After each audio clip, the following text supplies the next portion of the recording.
अभी कुछ देर पहले हमारी कम से कम 1-1.5 घंटे आयोग के सदस्यों से और आयोग के सचिव हरिकेश चौरसिया से बात हुई है। छात्रों की नाराजगी थी कि कैलेंडर में ये तो आपने बता दिया कि एग्जाम कब होगा, छात्रों का कहना था कि रिजल्ट कब आएगा ये भी बता दीजिए। 2 प्रमुख वैकेंसीज थी जिनको लेकर सबसे ज्यादा रोष था छात्रों में, वीपीओ विलेज पंचायत ऑफिसर और जूनियर असिस्टेंट, ये 2 वैकेंसीज हैं। तो आयोग के जो सचिव हैं उनका कहना है कि वीपीओ हम हर हाल में 13 अगस्त का दिन है और हम लखनऊ में हैं और मेरे पीछे जो बिल्डिंग दिख रही है ये पिकअप भवन है, UPSSC का दफ्तर है और यहीं पर अध्यक्ष SN साबत और हरिकेश चौरसिया जो सचिव हैं वो यहाँ पर बैठते हैं, आयोग के सदस्य यहाँ पर बैठते हैं। आज 13 तारीख को एक प्रोटेस्ट का कॉल था और छात्रों ने अल्टीमेटम दिया था कि अगर जूनियर असिस्टेंट की वैकेंसी का रिजल्ट 12 अगस्त तक क्लियर नहीं होता तो 13 अगस्त को प्रोटेस्ट करेंगे। हालांकि कल देर रात मतलब 10 बजे के आसपास वो रिजल्ट आ गया है तो वो प्रोटेस्ट नहीं हुआ, लेकिन जब हम यहाँ पर पहुँचे तो तमाम हमें छात्र मिले जो अलग अलग वैकेंसीज़ को लेकर यहाँ पर आए थे। उनका कहना था एग्ज़ाम 2023 की वैकेंसी है लेकिन 2026 तक वो क्लियर नहीं हुई, DB 6 महीने पहले हो चुका है लेकिन फाइनल रिजल्ट नहीं आया। ये तमाम सवाल थे, वेटिंग लिस्ट को लेकर सवाल थे और तमाम सवाल थे। उन सवालों को लेकर अभी कुछ देर पहले हमारी कम से कम 1-1.5 घंटे आयोग के सदस्यों से और आयोग के सचिव हरिकेश चौरसिया से बात हुई है। तो मैं सवाल के साथ उनका जवाब बता देता हूं कि उन्होंने क्या क्या जवाब दिया कि जो वैकेंसीज लटकी थी उनका रिजल्ट कब आएगा। तो जो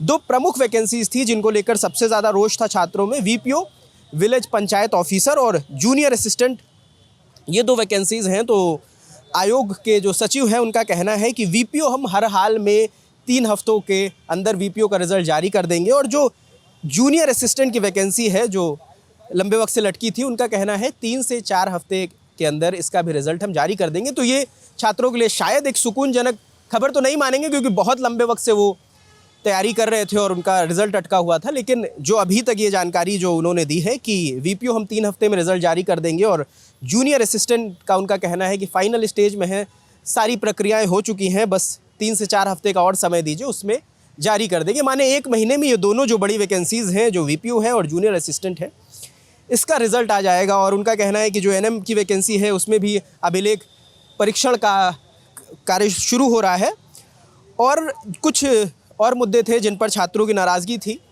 आयोग का कहना था कि हमने कैलेंडर जारी किया है, पहली बार हुआ है जो कैलेंडर जारी किया गया है और हमने बाकायदा वैकेंसीज निर्धारित कर दी, हमने शेड्यूल बना दिया है कि किस वैकेंसी का एग्ज़ाम किस दिन होगा। छात्रों की नाराज़गी थी कि कैलेंडर में ये तो आपने बता दिया कि एग्ज़ाम कब होगा, छात्रों का कहना था कि रिजल्ट कब आएगा ये भी बता दीजिए। तो इस पर आयोग का कहना है कि ये तय नहीं होता है कि किस साल कितनी वैकेंसीज़ का एग्ज़ाम कंडक्ट कराना पड़ेगा, उसकी तमाम टेक्निकल परेशानियां हैं। हालांकि आयोग का कहना है कि हम कोशिश कर रहे हैं चीज़ों को टेक्निकली साउंड करने की कोशिश कर रहे हैं, चीज़ों को डिजिटलाइज करने की कोशिश कर रहे हैं, जिस क्रम में उनका कहना है कि जो डेटा वेरिफिकेशन पहले ऑफलाइन होता था उसे हमने ऑनलाइन किया जिससे लोगों को यहाँ पर आना ना पड़े और उससे लोगों और छात्रों का समय बचे। और जो आयोग की तरफ से ये कहा गया कि जो OTR की जो 1 टाइम रजिस्ट्रेशन की प्रक्रिया शुरू हुई है उससे भी छात्रों को काफ़ी सुकून है और उनका कहना है कि अभी तक 9,34,380 OTR के तहत रजिस्ट्रेशन हो चुके हैं और OTR का जो ये कार्यक्रम शुरू हुआ है 3 अगस्त के बाद से शुरू हुआ है। 3 अगस्त से अब तक 9,34,380 लोगों का रजिस्ट्रेशन हो चुका है। एक और आयोग की तरफ से जानकारी दी गई है कि पेट को हमने जो पेट का स्कोर है वो 3 साल तक मान्य होगा। उनका कहना है हर साल हम पेट ज़रूर कराएंगे, जिन लोगों का स्कोर कम है अगर उनका बाद में स्कोर बेहतर होता है तो जो उनका बेस्ट स्कोर होगा उसे हम लेंगे। तो ये कुछ जानकारियाँ हैं जो आयोग की ओर से दी गई हैं। तो हमें लगा कि जो बातचीत हुई है, इंटरव्यू वो ऑन कैमरा आने को तैयार नहीं थे लेकिन ऑफ द कैमरा उन्होंने तमाम सवालों के जो जवाब दिए हैं वो हमने आपको बताया है। और एक जो सबसे बड़ी परेशानी समझ में आती है कि आयोग जो काम नहीं कर पा रहा उसके पीछे एक बहुत बड़ा कारण है कि ये बहुत ज़्यादा अंडर स्टाफ्ड आयोग है। और सिर्फ ये आयोग नहीं, ऐसे तमाम आयोग हैं जिनमें लोगों की कमी है, काम का बर्डन बहुत ज़्यादा है, काम करने वाले लोग कम हैं। तो ये भी एक दिक्कत है। हालांकि आला कमानों को, आला अधिकारियों को ये ज़रूर समझना चाहिए कि जिस आयोग पे इतनी ज़्यादा जिम्मेदारी है, इतना ज़्यादा काम है, इतनी ज़्यादा वैकेंसीज़ को क्लियर करने का ज़िम्मा है, उसमें जो काम कर रहे हैं उनकी संख्या कितनी है।